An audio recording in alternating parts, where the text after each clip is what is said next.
all of MAGA, come here. I want you to defend this, and I want you to tell me if Donald Trump is strong or weak in this situation. Secretary of State Marco Rubio and his delegation met with Russia in Saudi Arabia. Why would they meet in Saudi Arabia? I have no idea. Why would the United States meet with Russia? I have no idea. Why would Russia and the United States meet in Saudi Arabia without Ukraine? I have no idea. The US and Russia agreeing to work together for the first time in almost 3 years.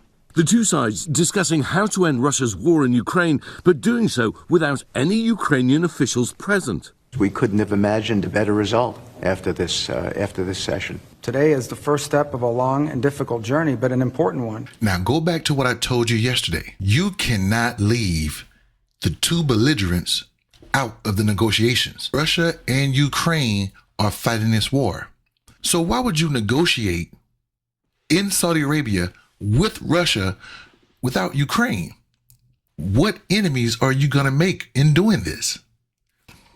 In addition, you got Donald Trump at a press conference blaming Ukraine for starting the war. I think I have the power to end this war, and I think it's going very well. But today I heard, oh, well, we weren't invited. Well, you've been there for 3 years. You should have ended it 3 years. You should have never started it. You could have made a deal. Two things. Number one, they did try to stop it by defending their border. Number two, they were making deals when they were killing Russians, saying, go home. One more thing. Didn't Germany get upset when they got accused of starting World War I? When they didn't? They just honored their treaty?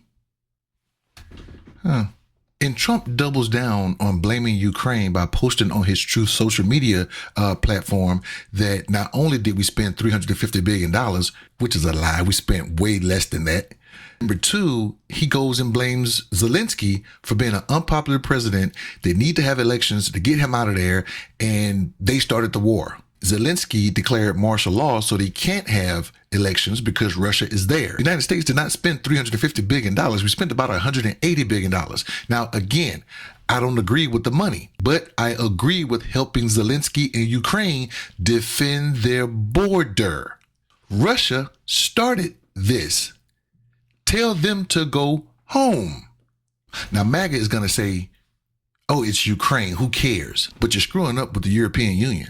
This is a major win for the Kremlin after being isolated from the West diplomatically and financially. Russian Foreign Minister Sergei Lavrov already taking a victory lap, saying the US is finally starting to listen to Moscow.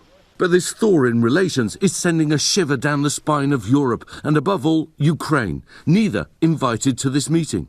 Now, European leaders are set to gather in Paris for a second day of an emergency summit. The French Prime Minister saying today we're witnessing an unthinkable alliance between Putin and Trump that's marginalizing Europe on its own soil. Do you see what's going on? The European leaders are meeting and saying, hey, we got one of the biggest powers in the world, the United States, meeting with a large country, but a weak country that has nuclear weapons. What are we going to do?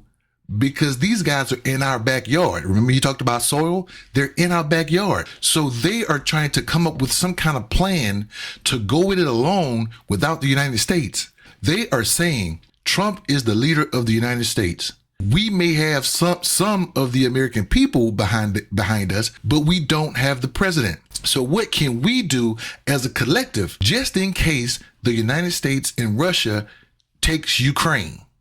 Not to mention Trump trying to get Greenland, Trump trying to get Canada. We got to come up with something because this guy is serious. And it's not just him. It's the people around him that's defending what he's saying and actually trying to implement what he's saying. So what can we do as a European Union to combat that? You got China sitting in the background, ain't said a word.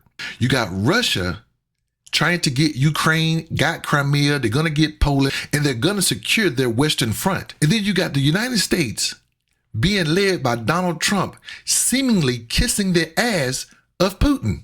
As president, you don't have to kiss the ass of Ukraine, Europe, or Putin. You can remain above all of them. and say, hey, I'm going to get everybody in a room and we're going to figure this out. But by you alienating Ukraine, there's a country out there sitting on the sidelines watching all of this saying, God damn, if the United States can turn on us like this with the stroke of a presidency, what else are they capable of doing? We got to get out of this shit. We got to figure something out on our own without the United States. And MAGA, is Donald Trump weak or strong for kissing the ass of a Russian dictator? Please defend it. I want to know what you think.